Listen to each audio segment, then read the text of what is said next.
This is the Detroit Sports Podcast Network. Do you play FanDuel and feel like you aren't creating consistent money-making lineups? Go over to the DFS Doctors on Twitter at the DFS Doctors and DM them with promo code Detroit Sports to get a free trial for their analytically formulated 70% lifetime profit rate NFL and NBA lineups. The whole purpose of playing daily fantasy sports is to get out there and compete and give yourself a chance to win. So go over to the DFS Doctors. Let them help you. They have analysts on staff that look at the best optimal lineup that you can put out there to win money. So why not take advantage? At the DFS Doctors, promo code Detroit Sports.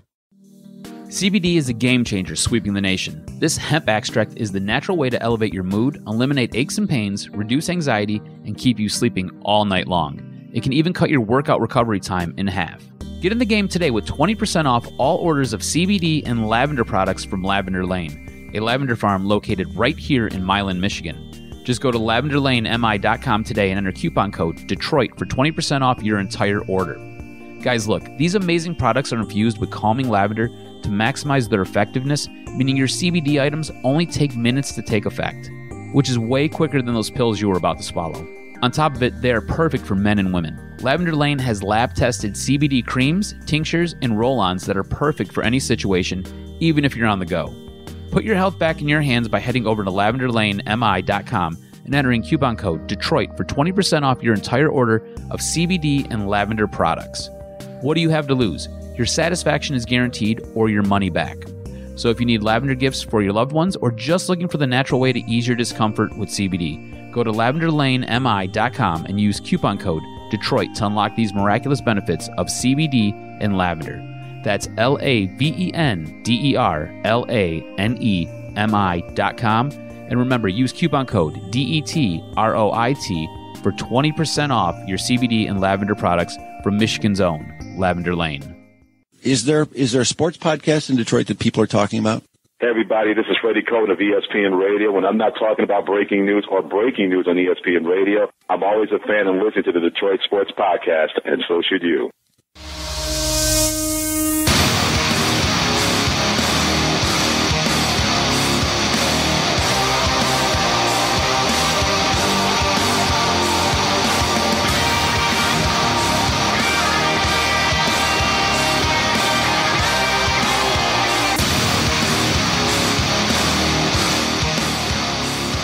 Welcome into episode 336. I am the Doc, John Macaroon. Joining me, my cousin, Adam, the Jock Strozinski, here today on DocNJock to talk about the Detroit Lions.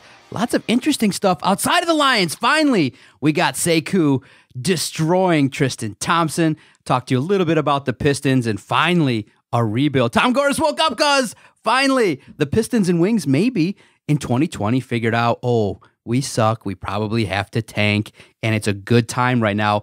I feel, I don't know how about you, kind of a renewed sense of hope for Detroit sports.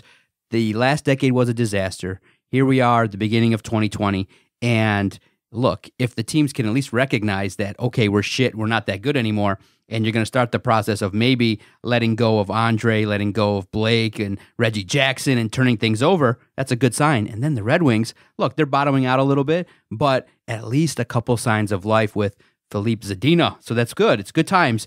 And obviously in our discussion where we'll start today with the Lions, it's draft season. So we're talking about destroying the old team. 2019 is in the rearview mirror. Now we're going to look ahead to which player is going to come in here and have their career wrecked. I'm so excited for the Lions Super Bowl. I mean, that's really what this is, right? Every year we all get geared up for the draft, and we spend months upon months. I think we spend more time as Lions fans than any other fan base talking draft. And guess what? We're recording this the first week of January, right? A player comes out, Alabama's Tua Tagovailoa. He's like, I'm declaring for the draft. Within 24 hours, you got the Lions speculating and people talking, should the Lions trade for that? Trade at that spot? Should they take Tua? And people are already going, no, the Lions should move on from Stafford, take Tua, rebuild, and all this in the matter of 24 to 36 hours, and I'm right there in the mix, stirring the pot. People are like, damn, we haven't even gotten to the offseason. The Lions haven't even, broomed out all their coaches yet. They still got to bring in a whole new coaching staff, and the news cycle is so fast, and it's moved up to such a degree. It's fun. And look, at the end of the day, I love talking about the Detroit Lions, love talking about Detroit sports, and we're here to break it all down, and I'm definitely fascinated to get your opinions on a couple different things in regards to the Lions. First and foremost, now we know Lions are locked in at 3. You heard the news about Tua. Not surprising. Nobody's surprised in any shape or form that he probably, sought assurances from medical people and got advice. And by and large, this dude's going to be a first-round draft pick. What do you think about Tua? Obviously it's always predicated on his health. What do you think about Tua in terms of what's going to happen with him? Do you think other teams are going to covet him enough to maybe make an offer with the Lions to make their situation a lot better? I just felt like the news of Tua coming out was really good for the Lions. Oh, yeah, I think so, too. If you go back, what was it, last year, he'd have been the first overall draft pick, arguably, and he'd have been the number 1 quarterback taken. So you have a guy who, he suffered a gruesome hip injury, something that Bo Jackson suffered and ended his career. That's the big question. That's the red flag right now. Is how does he rebound? So if his medicals come back and he's healthy, I think this sets up perfectly for Detroit. If you're the Detroit Lions, you're salivating right now. There are teams behind you in the Miami Dolphins and in the LA Chargers that need a quarterback, or at least it's got to be on their list to check off and get in this draft. So if you're the Detroit Lions, you should be pumped because worst case scenario, you need a quarterback too, right? So you could either have Tua or you could possibly trade back. You've got options here, which is fantastic. Now, last week, I was a little bit nervous about them being in this position because Tua's in a weird spot. If his medicals don't necessarily come back the way they should, you're now kind of left holding the bag, right? So what do you do with that third spot? Because we all believe the way it's going to go. It's going to go Joe Burrow's number 1 to Cincinnati, Chase Young number 2. And honestly, Chase Young, if you're the Detroit Lions, that's the guy you want. But the Washington Redskins are going to get him and pair him with Montez Sweat. So good luck there. But if you're the Detroit Lions and Tua's medicals come back and they're okay. And he shines in the pre-draft workouts. Dude, that's what we need. This sets up beautifully because we talk about this every year around draft time. We get so excited about possibly being able to move back and add extra picks. And Miami's a team that needs a quarterback, right? And they've got, what is it? I believe it's the 5th overall pick, and then I believe they're drafting again at 18, and then it's 27. So you're looking at possibly upgrading this team if you could pull this trade off. And look, let me put it to you like this. Because on my way into the studio today, I was thinking about this because this is what we do. We're sick and we're fanatics. If you're the Detroit Lions and you can somehow get, you can swap places with Miami. So you give them your 3rd, you get Miami's 5th. I believe it's 5th. Is it 5th or is it 4th? You get Giants got 4th pick. Okay, so it's the 5th then. Okay, so you get the 5th. All right, Giants don't need a quarterback. Daniel Jones looks amazing. Was a pick that I sat there, I laughed at during the draft last year. But you pick up number 5, you give up number 3, and you somehow either get 18 or you get 27. See, here's the problem, though. I know what we're all thinking ideally, right? But if you look at it, it's pretty much slotted. 1 through 4 are slotted. Mm-hmm. See, that's why Miami, I don't think, is going to give up draft capital because I think they just know that they can take Tua at 5. Think about it. 1 and 2 are set. But what if Detroit takes him? See, that's the tough part is so that... if you're Bob Quinn, you can't show your hand. You can't show your hand. You can't be Al Avila and be like, oh, well, we've got multiple calls about this guy. We've got 0 calls. But no, we're taking Tua. Tua's our guy. We're not playing on the side of the Lions. We're playing on the side of Miami right now. So let's look at from Miami's side. Mm-hmm. They're going to have to gamble and say, are the Lions really going to draft Tua at number 3, knowing that it's win-now mode, Stafford's their guy, they have a guy they traded for in Blau, that they're probably going to look to free agency for the draft or in later rounds. So you gamble, if you're Miami, you gamble that 3 and 4 are not going to be the quarterback. You stay at 5 and you trade no capital. So that's the danger right now. That's why the Lions have to float out there that Tua is their guy. What if another team falls in love? That's the situation that Miami's got to worry about. Is someone else coming up and jumping up. You look at teams like Oakland, because I don't believe John Gruden likes Derek Carr. So you look at a team like Oakland, they've got multiple draft picks in the first round. You look at a team like the Chargers, who need a quarterback because Phillip Rivers is towards the end of his career. But why don't they move up to number 2? That's the part that people in Detroit will be fearful of, is what if Washington gets that sweetheart deal and they bypass trading with the Lions? So if that's the deal, I think it sets up just fine for Detroit then, because then Chase Young. Exactly. And I think we're okay with that. But my thought process is, I'm looking at Miami right now. And if you can somehow get the 5th and the 27th pick, beautiful, do it. I think this sets your offense up, not just for now, but for the future. Because I was like, who's going to be available later in the draft that could really come in and make an impact in this team? And it's a running back out of Wisconsin in Jonathan Taylor. I'm like, if you could go get Jonathan Taylor, you mean to tell me you're basically getting Saquon Barkley 2.0 is what you're getting. You're getting a workhorse. You're getting a beast. You're getting a guy who doesn't take a play off and doesn't get hurt like your current running back. And I know nobody wants to go offense with this draft, right? But what if I told you spent your first 2 picks, you got an extra one in the first round, you spent those first 2 picks on offense, and then the rest of it was defense? Would you be okay with that? If you came back in the second round and you got the best corner to pair with Darius Slay if he hangs around for another year, and you go out there and maybe you end up getting an additional 3rd round pick with this trade with Miami, because you'd have to sit there and really figure out what the value is for the 3rd overall pick. You get an extra 3rd round pick, and then you can go out and grab another DN to pair with Trey Flowers. I mean, there's so much you can do. And if you're a Detroit fan, you should be excited about this. You should be pumped up about this. That's what I wrote on SI.com, is that the Lions sit right now with the 3rd selection, and they're in the driver's seat. Mm-hmm. Things are looking up, but obviously Detroit is not, online, and the fans, they're not reveling in where they're at, because everyone thinks that, well, Bob Quinn anyway is going to mess it all up. Whoever's going to come here, they're fearful that if Tua's drafted, if the Lions say Tua, he's going to end up being Matt Leinart, and if he goes somewhere else, he's going to end up being Lamar Jackson. That's the biggest fear. That's the issue too, right? Is the development of talent and who they select. It's I don't think people trust Bob Quinn. There's no trust. There's zero trust with Bob Quinn. As you see more and more players sprinkled across the league that are having success, players you missed on, and I don't think people are going to forget George Kittle versus Michael Roberts. You can't.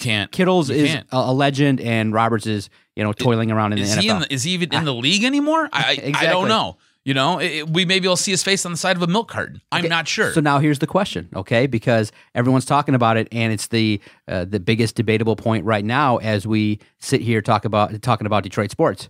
If Tua lights it up, do you just go ahead and draft him? Do you bring him here and you say to yourself, okay, come hell or high water, maybe we'll trade future first-round picks to someone else later on to move back into the first round and figure it out? Because people always think that it's black and white, that if they select Tua, that there's no chance that the Lions will ever draft in the first round again. It's not the case. The Lions can trade a next year's first round or a package of first rounders to get back in this year. I mean, you thought that was going to be the case with Matt Stafford, right? I mean, Matt Stafford was supposed to lead you to a Super Bowl and get you success. And you know what? Tim Tebow has more playoff wins than Matt Stafford does right now. My dream scenario is, the Cincinnati Bengals fall in love with Tua and Joe Burrow's there. Ooh. And that just makes it a guarantee that you select him. But I don't see that happening. I think that Burrow is Ohio guy. Washington's there, and I don't know if they're a fan of Dwayne Haskins. That would be crazy, man. That's why the scenarios are never guaranteed. That's why I don't want to be a GM and you make that wrong call and you're like, okay, we got Burrow, and then all of a sudden you see Washington, but then you get Chase Young and you're pretty happy and everyone moves forward. But Tua, can he be a guy if he has great health and from what you've seen in college before the hip injury?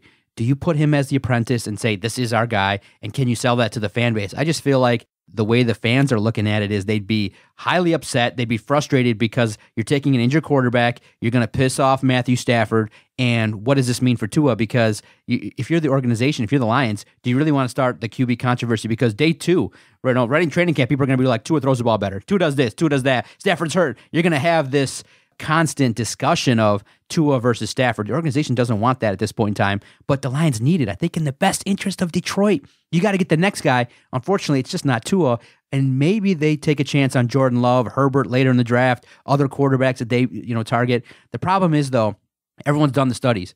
Quarterbacks taken round 3 through 7, there's no real great quarterback outside of Tom Brady that really has hit and had massive success. You get those big-time quarterbacks in rounds 1 and 2. Mm-hmm. And so that's what the Lions got to do. So in and my mind, even then, it's a coin flip. So no Tua for me. See, I'd have defense. No problem if they took Tua. None? I'd have no problem. Because if you look at the way that the salary cap is structured right now for this team, all right, you take Tua, you sit him a year behind Matt Stafford.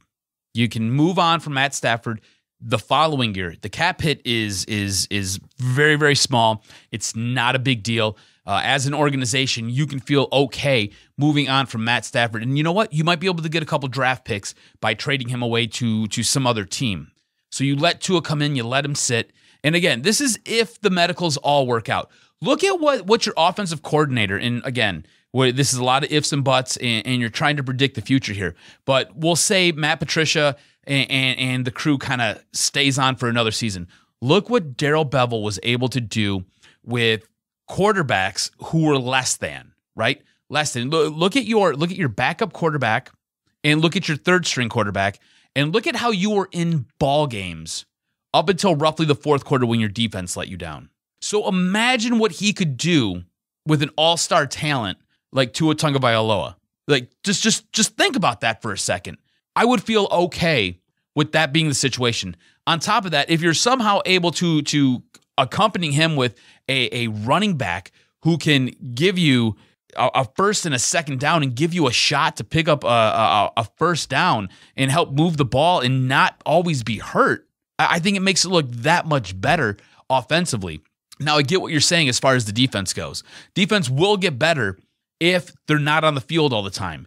Defense will get better if they're not sucking wind and giving up tons and tons of snaps and tons of plays and tons of yards, right? So I agree. The defense does have to get fixed and does have to be corrected, and you need something to happen with that defense because it went from being really impressive a year ago to being the laughingstock of the NFL. So I don't know where it's going to fall next year. Maybe it falls somewhere in the middle, and maybe that's good enough. I'm not 100% sure, but you're right. You do have to address that defense, and I'm in lockstep with you there. But if Tua is there, I have zero problem taking him because I feel that you might not ever be in a spot like this again where you can get a talent like that. Now, again, a lot depends on the medicals. If the doctors look at his hip and they're like, no, like he's not going to be right. If they look at his ankle and they're like, he's never going to really be what he once was, then you have to pass. But until we get that information, I'm looking at the guy who stepped in and helped lead Alabama to a national championship. I'm looking at the guy who could drop back in a pocket as it's collapsing around him and throw the ball 60, 70 yards. It just hit a dime down the field. You know, I'm looking at a guy who has the elusive ability to make guys in the SEC, guys who are going to be professional football players, just miss. And I'm looking at a guy who can rally everybody around him and win ball games. That's what I'm looking at right now. If the medicals come back and they say, look, it just isn't going to pan out, or we don't feel comfortable. If the Detroit doctors come back and say, we do not feel comfortable with you making this selection because we don't believe he will be the player he once was, then you have to pass. You have to. If you're Bob Quinn and you say, you know what? I don't believe you guys. I think I'm going to go with that guy because that's just me. I'm Bob Quinn. This is what I do. Okay, then you know what? That's on Bob Quinn. Bob Quinn's an idiot. But if the medicals come back and he's not 100% healthy, you have to. You would be out of your mind to not pass on him. But if he comes back and they say he's okay, I'm okay riding with him as your backup quarterback next year and then taking over the helm in 2021. See, now it circles back to ownership. Do you think they made a mistake in terms of publicly telling everybody that Bob Quinn and Matt Patricia have to win next season? I mean, it's pretty much inherent that, you know, I know that the Fords have a bad reputation of keeping people on too long. They don't fire anybody. You get a job there, you get 3-4 years. Only certain coaches in that organization have ever been blown out unceremoniously.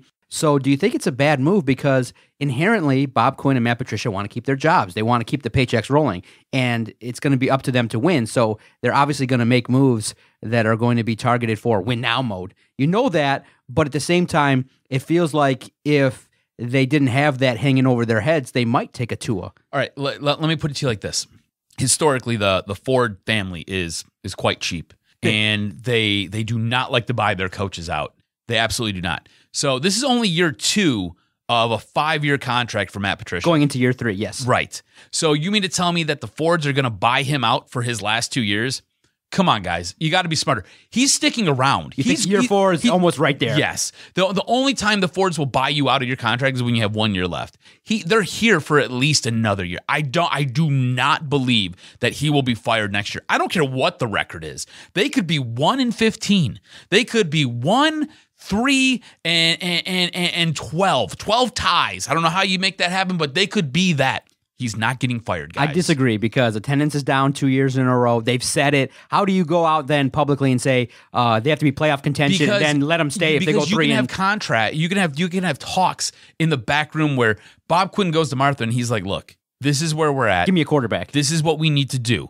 It's going to be rough. It's going to be tough for at least 2 years. Then you sell the rebuild in that sense. Like, hey, we're going to move on from Stafford. Year 3 and 4, you will start to see the pieces fall into place, and you will see us take steps forward. But you have to give me at least 4 years. You could see. You mean to tell me you can't see that happening? I can't see it happening with a 6-win team. If they go 3-6, 50% improvement. This is the big problem.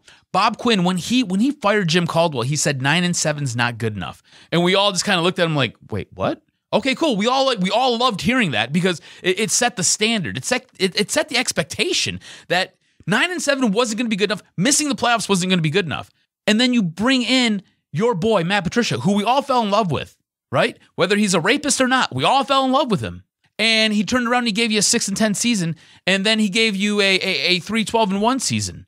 Okay, and that's where the heat kind of got dialed up because the thing was last year, there was all kinds of fallout because of the way he conducted himself, the way he handled himself in press conferences, the way he handled and alienated the members of this team. That was the big issue. But you started to see results. He took a defense that was almost dead last year and turned it into a top 10 defense. And we're like, okay, cool. There's something that we can build upon here. So going into this year, the bar was set high. I'm going to go Marty Morningweg on you. The bar is here, okay? We're set high, all right? And what you ended up getting was a poo-poo platter. You didn't get anything. You got an offense that looked credible. You got an offense that looked good, especially when Matt Stafford was under center. It looked like it was a functionable offense that could win you ball games and not cost you ball games. And I think we all rallied around that. But that defense let you down time in and time out, and it let you down throughout the season. And that's the issue because that's his calling card. So now the heat gets turned up on this guy. I think all of us would have been okay, and we all would have justified them going 3-12-1 if Matt Stafford got hurt and the defense was at least decent, was at least okay. You know, not 30th, not 31st in the league, but if the defense was somewhere around 17, maybe 20, we could be like, all right, well, the defense is pretty average. You lost your quarterback. You lost your starting quarterback. And we talked about it before the season. If you lose Matt Stafford, the season's essentially over. We all could have rallied around that, but that wasn't the case because that offense, even with a second and third string quarterback, kept you in ball games. It was your defense that blew those games for you repeatedly, and that was the issue. And that's why the heat got turned up. So for Martha and for the Ford family to come out and say, hey, they're in win now mode. They've got to produce next year. Making the playoffs is the expectation. Our other thing was that it was being in playoff contention, which means that going into the final 2 weeks of December, you've got to either be nipping at the heels of everybody in front of you in the NFC North. So it doesn't mean you have to make the playoffs, but you have to be. So what she did there was magical. Because it was a whole bunch of pomp and circumstance, and she basically allowed herself an out. Because as long as they're in contention going into December... Yeah, it allows for like something freakish to happen. Exactly. If Stafford gets hurt week 13. She could always turn around and be like, well, look, going into December, we were in contention. Up until the final couple weeks of the season, we were in contention. And that's what we demanded. We said we need to be in playoff contention. You know what's going to happen? Worst case scenario is that they're going to be around 500 and then Stafford gets hurt. That's the worst case scenario because it'll activate everyone that was against the Detroit Lions saying that they should have drafted a quarterback. Look, then you're going to put the organization in a tough spot because how do you sell to this fan base year 4 of these guys? Whew, so much can happen in the next year. It's going to be fascinating to see. But this is the thing, right? They need a backup quarterback. They need a legitimate backup quarterback. No doubt. So whether that's Tua or whether that's somebody else who can come in and play, you need a backup quarterback, especially with back-to-back years where Matt Stafford has been sidelined with a back injury. Not just a back injury. Like, his spine was broke in places. Like, that's messed up, guys. Like, you need a legitimate backup quarterback for this team, and you basically are rolling out a shopping cart that can wing a football. That's what you got. What are we talking about here? So if you don't want Tua, and I get it, that's a lot to invest in a guy who's probably going to sit on your bench. I understand it. I get it. But if you look across the league, look no further than Green Bay. Look in your own division. Look at what happened with Aaron Rodgers. Aaron Rodgers was forced to sit. Aaron Rodgers was forced to sit a couple years, and look at, you can argue he is, I don't think he's elite anymore, but for a time period there, he was an elite quarterback in this league. Look at Kirk Cousins. I don't think any of us think Kirk Cousins is an exceptionally great quarterback, but you know what? He's won more playoff games than Matt Stafford has, and guess what he had to do? He had to sit behind RG3 for a little bit. That was a weird situation there. And that's a 4th-round quarterback taking over the job of a 1st-round quarterback. So I get it. That's probably not the best argument for my case, but again, this is a guy who had to sit for a little bit, and when he finally got his chance, he shined, okay? You can go all across the league.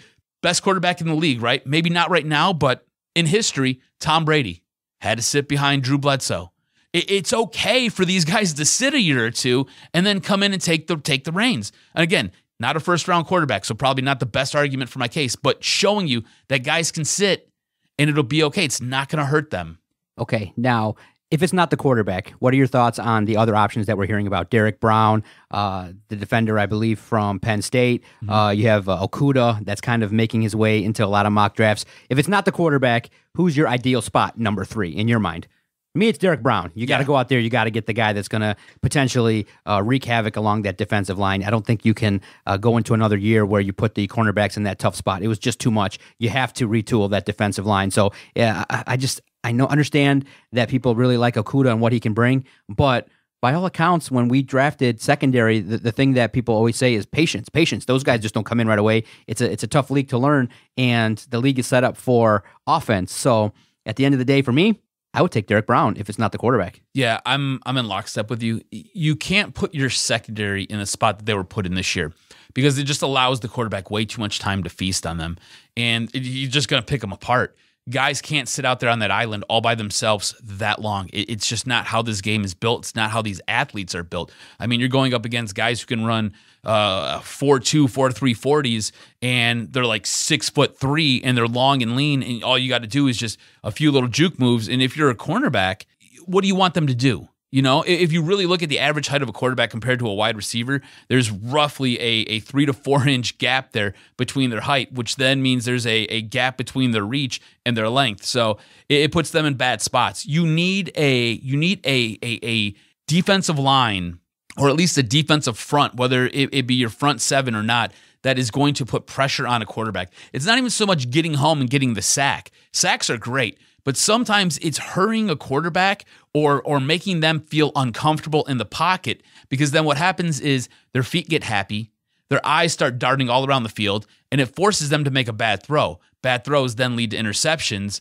or a tip ball, or somehow you force a turnover. And if you listen to Matt Patricia, this defense lives on turnovers, right? That's what they're supposed to do. We haven't really seen it this past year, but that's what they're supposed to. At least that's what he tells you. So no, for me, it is Derek Brown. You go get a guy who you can pair along with Trey Flowers. Look, Trey Flowers is a very good defensive end. He's very good. The thing is, Trey Flowers cannot be the guy, okay? He is more of a complementary piece. He is a guy who gets better when he has better talent around him. He's not the guy out there making guys better per se. He's a guy who will shine more when the spotlight isn't directly focused on him. If you give him somebody else who's much more impactful, or somebody else who has more of a propensity to get home and hit the quarterback, he's going to look exceptional. what's he roughly average? 7 sacks a year. That's going to look great. You're going to be like, oh, well, look at that. Our D-line is putting in work, and Trey Flowers is doing what he always does, gets us 7 or 8 sacks. And again, it's not always about the sacks. It's about the hurries. It's about the hits. It's about making the quarterback uncomfortable as they drop back. And I think Derek Brown, if you pair him with Trey Flowers, I think Trey Flowers' production goes up. I think Derek Brown looks really, really good. I think that D-line looks much, much better going forward. All right, let's go around the NFL because the weekend that we just watched had some great football and some interesting storylines have arisen. Which team impressed you from the teams that won going forward? Who do you think is going to make? Who do you think is the front runner now to win the NFC, AFC based on what you saw? Well, the team that probably impressed me the most was Minnesota. I think all of us were a little bit shocked and stunned that Minnesota won that game. I was blown away by that. I did not think that was going to happen. Was that OPI? I think so. It was. But you can't lie. The guy was like this. He pushed him. Hand to his jersey. They call that hand fighting nowadays. Yeah. I didn't understand why it wasn't at least reviewed. And I understand the Saints are pissed off about it, but I don't know how the NFL can continue to do this. You have to make some adjustments to pass interference. It's not just a call against the defense. It can go both ways here, But Minnesota, I think, impressed me the most. You mean to tell me that you're going to send Kirk Cousins and the boys down to Who-Dat-ville, and they're going to pull out a win over Drew Brees, who has been playing exceptional since he's come back from injury? I wasn't going to buy that at all. And they looked like they were in control of that game for almost all of that game. So I think they were most impressive. That being said, I don't know if they're going to be the team that's going to be the most impressive this playoff series or this playoff run. I was taken back by the Titans. I mean, Titans have been exceptional this year, and they popped New England. They won with Tannehill, bro. It's Vrabel. It's not a good New England team. I think we all agree it's not a good New England team. Did the Lions mess up by not getting Vrabel? I mean, if you compare him to Matt Patricia, I think so. Don't Vrabel. you? He got a playoff win with Tannehill. That's all you got to say, right? Right. That's all you have to say. I'm looking forward, though. I'm looking forward to seeing San Francisco, and I'm looking forward to seeing Baltimore. Yes, so I want to see the Saturday matchups in both the NFC and the AFC. That's what I told Andrew. I said, in terms of who I want to see in the Super Bowl, 49ers, Ravens. I would love it. Best matchup. I would love it. We would all be excited to see that, right? Put that thing away. Exactly. Poke my eye out. Yeah, no, I mean, for sure, man. San Francisco is an entertaining football team. Great defensive line. They've got a good quarterback in Jimmy G.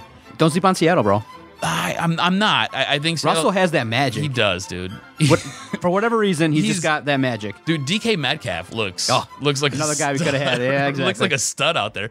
I mean, this guy looks like a baby bodybuilder running the 40, but I mean, he's a stud.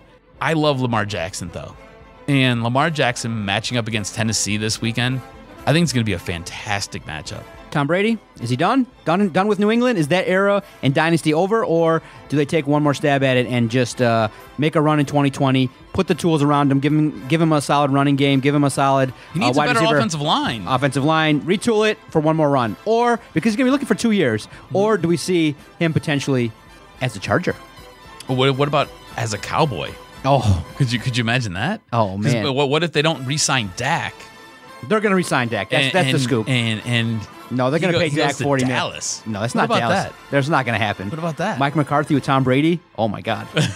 I'd pencil him in as a favorite. But I don't see the dynasty being done. I don't think the dynasty's done either. I think the moment you count them out, that's the moment they give you their best football. If you were they're going to go 14-2 next year. If you slip Bill Belichick some alcohol and he gets all scotched up, he'll probably tell you, "I want to move on from Bill.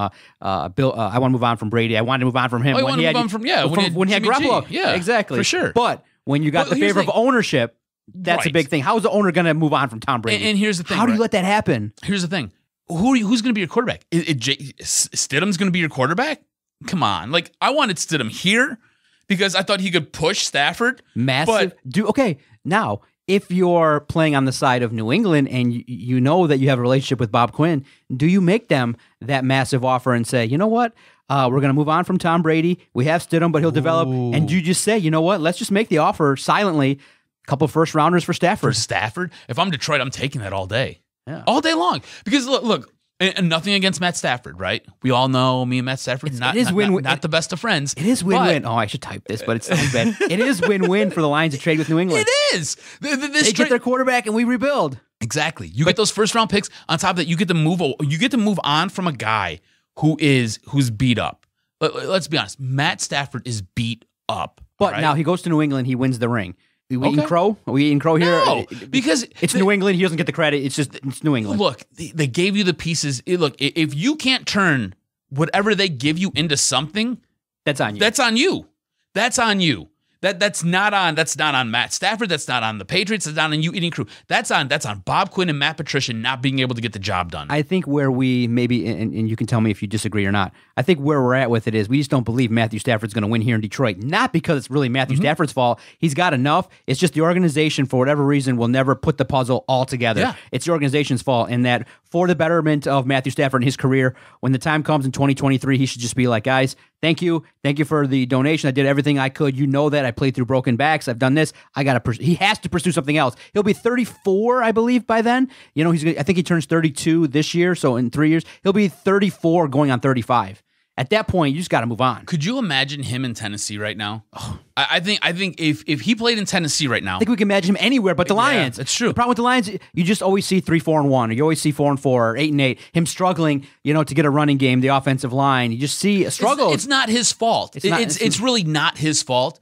I think for the Detroit Lions to become this team that we all want them to be, they need draft picks, and what they have to do is they have to essentially throw everything at the draft and try to find a transcendent talent. Lamar Jackson is a transcendent talent. He is a guy who can do multiple things as a quarterback, right? He can run like he's a running back. He can lower the boom like he's a fullback. On top of it, the guy can throw a football.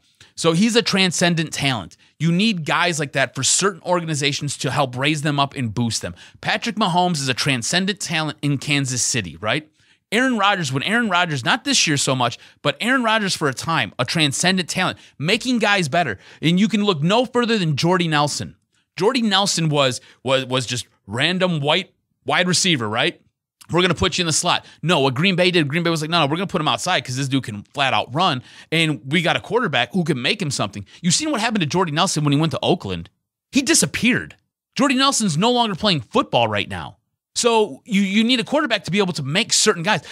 Russell Wilson, another transcendent. Deshaun Watson, transcendent quarterback, right? You need everybody we're talking about here has a transcendent somebody or a transcendent something, right? Derrick Henry on Tennessee, that's a transcendent running back. That is a beast right there. That is a dude who you can't feed him enough. He's going to continue to run and continue to pound the rock. All right, you look at Minnesota, they've got two stud wide receivers in Thielen and Diggs, and then you've got Delvin Cook. On top of that, they got a pretty decent defense, right? You've got pieces there. You sometimes as an organization, you need a guy who is just flat out better. Just flat out better. Not saying Matt Stafford's bad, but you just need somebody who's flat out better who can raise this team up and take them where you need them to go. If Matt Stafford played on Tennessee, I think we could make an argument that Tennessee would be a Super Bowl favorite. I mean, look what they're doing with Ryan Tannehill. Do you know what I'm saying? And what do they have in Tennessee? They've got a running game. They've got a really good freaking defense. Do you know what I'm saying? It's just simple things. You put Matt Stafford on basically any one of these teams in the playoffs right now, except for maybe Houston. I think Houston is a different type of team where they've got Deshaun Watson who just... It's a chemistry thing. He just fits what they need. But you could put Matt Stafford on any one of these other teams, and I think their game elevates. Maybe not so much Green Bay because you're going to be supplanting Aaron Rodgers, but I think Matt Stafford this year, the way he was playing, was better than Aaron Rodgers. Who love talking NFL football. It's good stuff. Great round of the postseason that just happened in terms of the wild card. Now we get into the divisional round.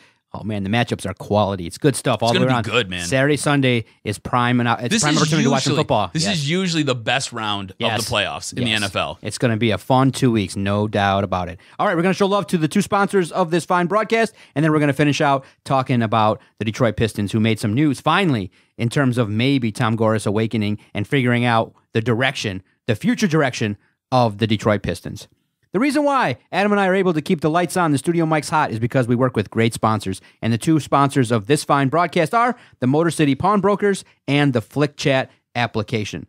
If you're looking for quality, brand name, new, or pre-owned merchandise, the Motor City Pawnbrokers are the one-stop pawn shop. With 4 locations in Detroit, Ferndale, Roseville, and Warren, their mission is to deliver exceptional value. Today, to learn about all the great deals, what's happening, what's available, go visit MotorCityPawnbrokers.com. That's MotorCityPawnbrokers.com. And if you're in the area, if you're near Detroit, Ferndale, Roseville, Warren, stop on in and tell them Adam and John from the Detroit Sports Podcast sent you. Mark and the crew there, they're dedicated to providing great quality customer service. The Motor City Pawnbrokers, one of the fine sponsors of the Detroit Sports Podcast Network.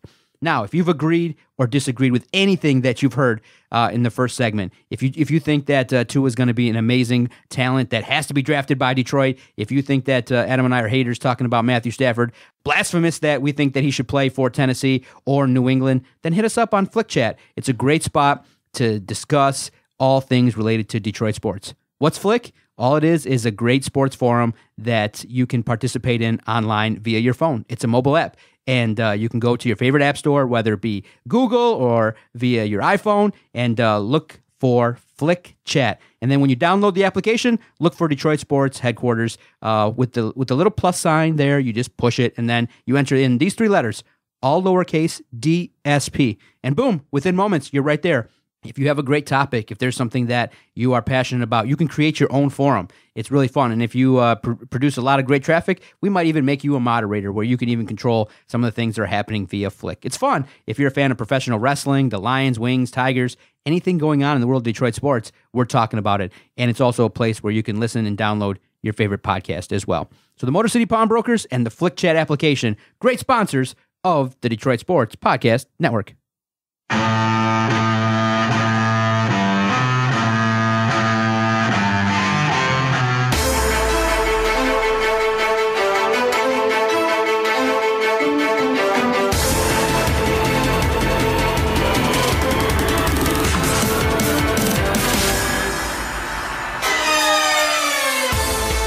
All right, cuz, give me your first reaction. You see Sekou Doumbouya slam that dunk over Tristan Thompson. Tell me you didn't just pop off your seat and just go, yeah! And not just because of the dunk.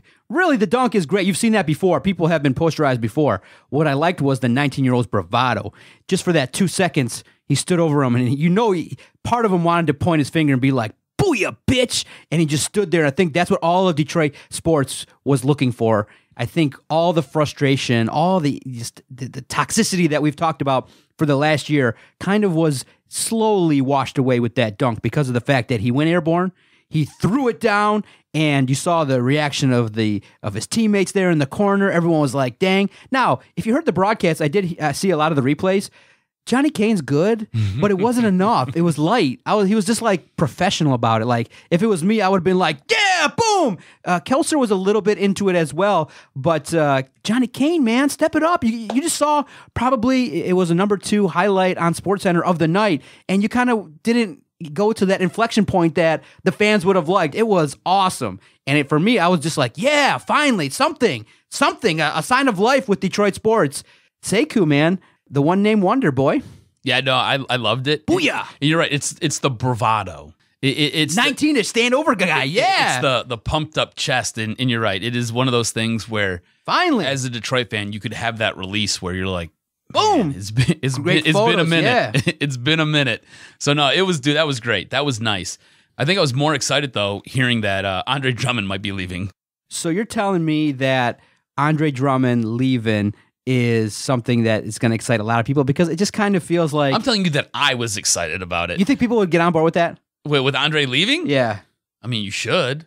I feel like he's got still a lot of love and support here in Detroit. Do you remember back when they had Greg Monroe here? It was Greg Monroe and it was Andre Drummond. You remember how the offense just bogged down because both those dudes need to play the same spot? Andre Drummond is not...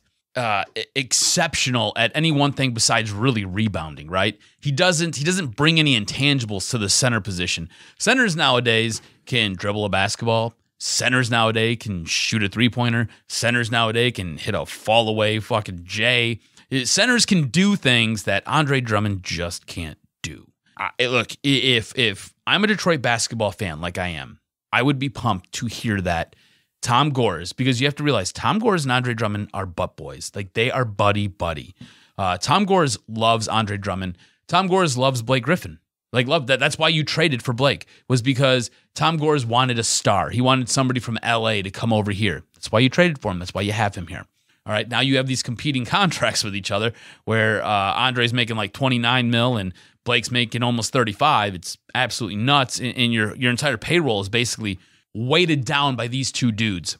Hearing that Andre either wants to leave or could leave, or there's the possibility of some trade talk that Andre might go someplace, makes me extremely excited, because you get out from underneath that burden of that salary cap. You get to move on from this player who has, I don't think he has necessarily hurt this team, but he doesn't necessarily help this team. He doesn't give you anything extra. Like, he's great for rebounding. He's great down in the low post, but that's all he brings.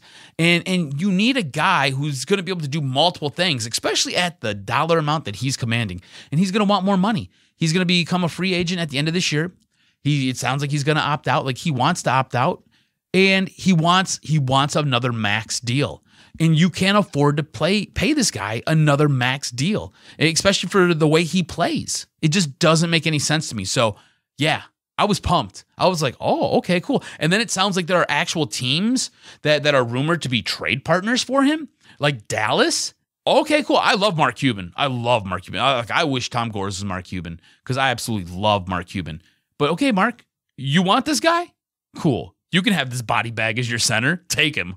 After we play this clip from Johnny Kane, I do want to get your sense in how much trust you have with the Pistons organization to actually go out there and make the right move in terms of rebuilding. Because if that's the case, if what we're being sold is that this is a rebuild, it's a good opportunity right now for the Detroit Pistons to start that process, because some might say that you might have actually waited too long, that Andre Drummond's market could have been higher last year. You could have actually gotten more pieces had you traded Blake Griffin. And now the news has been released that he had surgery and he's going to be out for a significant period of time. So now we have a problem. So I want to play this clip from Johnny Kane, get your sense of it. But do we have a problem? Let's see.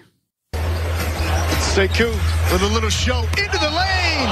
There's a finish for you. And one. There's a finish for you. Into the lane. And one. A little step over, too. Did you see it? I saw it. Look at the face of the bench, and then look at the face of Sekou. See it? It's a moment, Johnny. Come on. Johnny Kane. Hey, I love Johnny Kane. Johnny Kane sounds like every guy doing any type of Warren High School football game on local cable. See, they needed something. Like, how could you and one. Dude, that was the throwdown of the year. You're watching it. You're trying to get a job. You're trying to bump off Blaha. You can't bump off Blaha with, and one. And one. Look at us, DocNJock critiquing Johnny Kane. He's sitting there in the prime seat, and we're sitting here critiquing him. But look, I heard it because I played it over and over, and you hear his voice. You're like, damn, Johnny, what's going to that? If that doesn't excite you, what's going to excite you? I would love to hear the Mark Champion call on it, just to see if it was any better. Because sometimes Mark can be a little bit flat, too. Yeah. I like how we're critiquing these dudes who have been doing this for years. See, there's only certain moments when you have something like that could happen, that could elevate you. Because look, Johnny right now is the fill-in play-by-play guy. Blaha has obligations, and dude's, probably near retirement or should be near retirement. And, you have a moment, you got to be like out of your seat, like, Sekou, welcome to the NBA. Say something, something that could be replayed, because that call is replayed on all the networks. They took your feed, and it's just, that call doesn't match up with what it was, yeah. Yeah, you saw. Look, you know who does a great job? Neil Rule does a great job. Friend of the podcast. Yep. Neil Rule does a fantastic job. He would have sold that. Yeah. Like, he would have been out of his seat, maybe. Yes, like it was a loaf of bread on sale. That's how he would have sold it, man. Like, it'd have been like, oh, okay, I need that loaf of bread. Okay, I want that loaf of bread. How much is that loaf of bread? All right, whatever you need, Neil. I got you. Oh, man. So, obviously, Blake Griffin shut down. Obviously, anyone that watched the early part of the year saw Blake dragging his leg all over the court, and everyone's like, dude, he's got no lift. He's shooting 4 for 12 every single game, can't make a shot, and he's hurting the team. And now he sought consultation in LA, and he got the surgery, basically shut down for the year. Obviously, I mean, it's not, I don't know how mad we can get. We said it, Listen. I said on Twitter, how is this news? Blake's always hurt. I mean, when we said it last year from the time that he signed, that you signed a guy that's always hurt, that this is going to be a disaster. He gave you about a year of service, of quality, and then last year you didn't do the right thing because how do you not know? I mean, you see Blake playing well last year, and does anybody move that up the chain of command and go, look, Blake's playing well. The odds of this happening are super low. That people understand that this guy he's injury prone. He carried this team last year. Exactly. Move him last year. His number, what he would have brought you, was never going to be higher than last year at the trade deadline. You could have moved him and Andre and set forth this rebuild now. Okay, but listen to this. I don't think this is bad. Okay. I don't think this is a bad thing.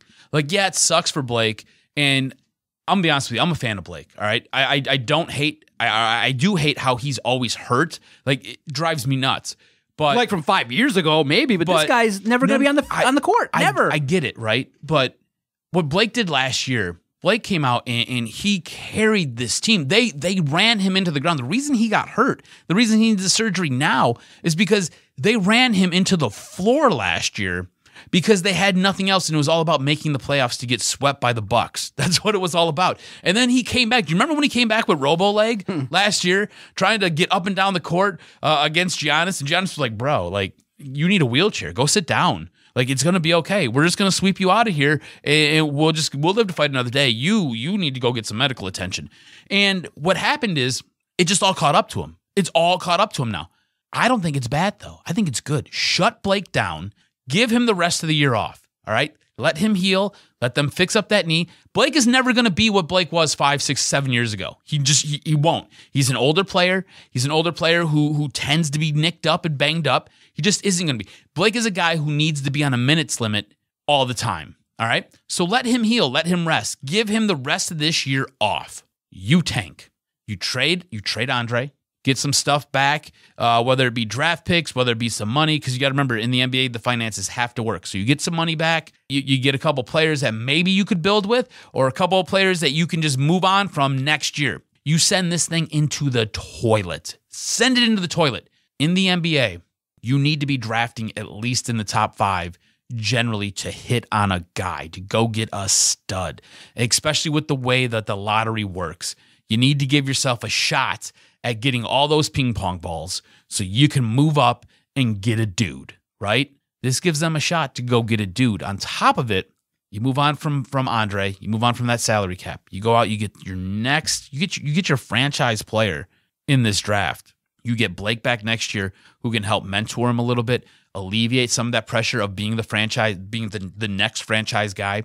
And you go get a couple other pieces. Look, Derrick Rose is playing exceptionally well. Derrick Rose has been a star this season, has been a light. I didn't expect this from Derrick Rose, all right? I'm not sure about you.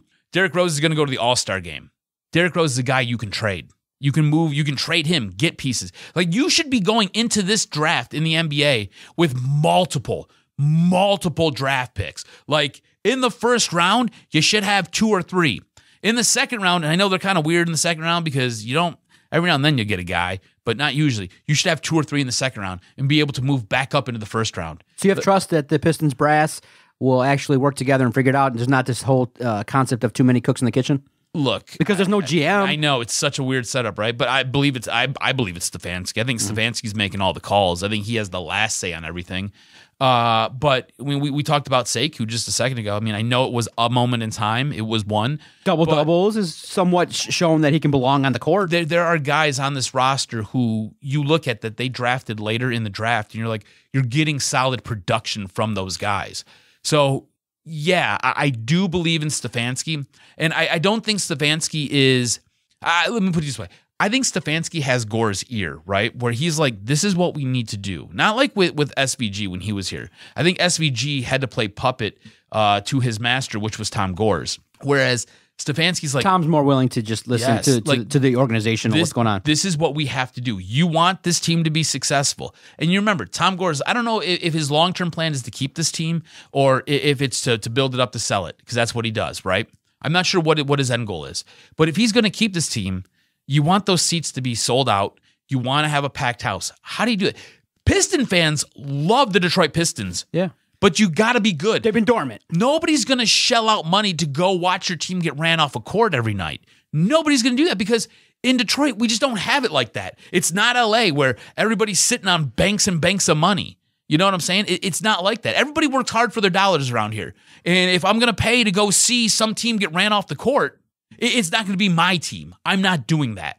Okay? If my team's the one doing the running off the court, for sure, let's do it. Let's roll. And you've seen it with Pistons fans for years. They would sell out the Palace. They'll sell out Little Caesars Arena. They'll sell out the LCA. You just got to put a team worthy of watching on the court. And we just don't have that yet. But you do see small glimmers of hope and small little lights with a couple of these guys that they have drafted where they give you the solid production that you need, that you want. And I think that Stefanski is a guy who can spin a trade. Like, you're going to get something back for Derrick Rose. Like, you just are. He's been playing exceptionally well. As long as his knees hold up, you're going to get something back. And he'd be a guy who I wouldn't mind trading away and then bringing him back next year. Okay. Do you know what I'm saying? Yeah. Bring him back next year. He's been playing so well. He has won you games this year. Like, he's been awesome this year. So why not trade him away, get something, and if you can, bring him back. You go out there, you get your draft, and you put your draft pieces together, and you get what you need. You get what you want. And you let Blake come back after a year off. I think this team could look dramatically different next year. Make sure you follow Adam, a great voice here in Detroit sports, a great part of the network. Follow Adam on Twitter at AdamRSTROZ. Look, what we're going to do is we're going to put the Red Wing talk on the shelf for one more week. Adam, make sure you put it on the list regarding Zadina and kind of the play of late. The Wings are playing a little bit better. They own at least the Canadians, which is good. Can you fix the mics down there? We don't need the fans singing "Oh Canada." That was kind of weird. Could it be a turning point? It could be a turning point. Now, I just think they should keep losing. I mean, at this point in time for the Wings, if they can fire Blashill, maybe bring in a guy that was recently fired by the name of Peter Laviolette, might be the guy, or you got somebody maybe on the staff that you highly respect, or maybe Yzerman's just waiting for his boy down in Tampa to be relieved of his duties, and then he can bring him in and continue that working relationship. But we'll talk about more of that next week. It's a tease, and I think that's good because of the fact that we'll have a little bit more information regarding, what's been going on with the Wings, in terms of their play on the ice over there at LCA. Interesting podcast, really interesting stuff with the Lions and the Pistons, and I just think that Detroit right now is ready to turn the page on this new decade. Hopefully that all these organizations figure out where they're at in their rebuilds and take a next step in a year or two, because we've damn near podcasted for like 2 years talking about the same stuff. We've become draft experts here at the Detroit Sports Podcast Network, and it's finally time to delve into some play on the court, on the field. Can I tell you about a moment I had on Instagram? I think it was early last week. It was right before the New Year, right before New Year's Day. So I'm scrolling through Instagram, and I think I came across this feed from, I don't know if it was NBC, the NHL on NBC, or NBCSN, or if it was just the NHL Network. I don't know. I follow a bunch of different people on Instagram. Not all porn stars and not all fitness models that just take off their clothes. But anyways, besides all that, it showed the points through the decade, right? So it started at 2000 and worked its way all the way through 2009. And it was interesting to me because for the first 3 years, the Detroit Red Wings were number 1 or number 2. And then as you got into year 4, they fell to like number 5. And then as you got into year 5, you just hit the basement. And it was weird to watch them go from being so dominant as far as points go to the bottom, to the very, very bottom, to a 60-point team, and they have never been able to get up from that. It was just astounding. You kind of watch it and you're like, oh man, you have all these memories of those early Red Wing teams that were so damn good and so damn dominant, to then just watch them crumble. Their stock hasn't risen, but now it has. It rose right to that line of demarcation where it goes over and then starts to go back up is when they announced Steve Yzerman. Yeah, I agree with you. 2019, it goes right back up because now there's faith and he started to make small moves. Mm-hmm. He hasn't just sat on his hands and waited. So I do think that the hope is the highest with the Wings because Yzerman has a track record. The question there is going to be, can he reach the ultimate success? Mm-hmm. So can we talk about it next week? Stay tuned. Follow us on Twitter at Detroit Podcast. Message anytime. Thanks again. You can find this podcast or any podcast we air across the Detroit Sports Podcast Network, anywhere your favorite podcast is hosted. For Adam the Jock Strozinski, I am the Doc, John Macaroon. See everybody next Thursday. We appreciate the download. Booyah, bitch! This was locker room talk. Second dick. Sorry, Detroit. Didn't quite work out. And all I can say is Detroit Sports Podcast scores. I am Voices in my head, they counsel me, they understand, they talk to me.